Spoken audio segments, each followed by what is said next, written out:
আব্বাই কইছে মুই যদি কাম না হরি হেলে মোরে বিয়ে হরাবে না। মুই কিন্তু হেইয়ের পিন্নে চল্লাইছি মগো ধানের জমিতে। এমনিতেও ঘরে বইয়ার হইয়ে খাইতে মোর পেটে চর্বি জমে যাইতে আছে, পেট বড়ই যাইতে আছে। এখন যদি মোর পেটের চর্বি কমাইতে হয় হেলেও কিন্তু মোর টুকটাক কাম কাজ করতেই হইবে। হেয়ার উপরে মোর বাপে মোরে কইছে মুই যদি ঠিকঠাক মতো কাম কাজ না হরি হেলে মোরে বিয়ে হরাবে না। এখন যদি বিয়ে হরতে হয় হেলেও কিন্তু মোর কাম কাজ করতেই হইবে। হেয়ার উপরে মগো জমিতে হইছে একসের বন আর জঙ্গল। এখন যদি মুই এই বন জঙ্গল পরিষ্কার না করি হেলে তো মগো ধান হবে না নে।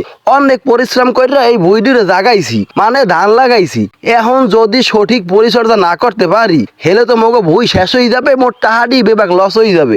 একটা কথা মনে রাখবেন, নিজের কাজে কোনো লজ্জা নাই। মুই মোর নিজের কাজ নিজে করতে আছি, কোনো কাজই ছোট না, হোক কৃষি কাজ আর অন্য চাকরি বাকরি যাই হোক না কেন।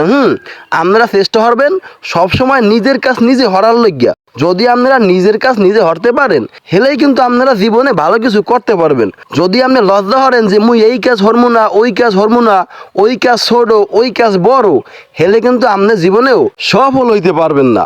মুই বেবাক সময় চেষ্টা করি মোর বেবাক কাম মুই নিজেই হরার।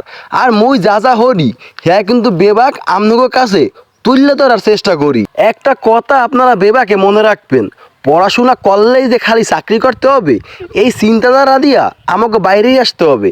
আমরা শিক্ষিত হয়েও কিন্তু কৃষিকাজ করতে পারি, খামার করতে পারি, নিজে উদ্যোক্তা হতে পারি।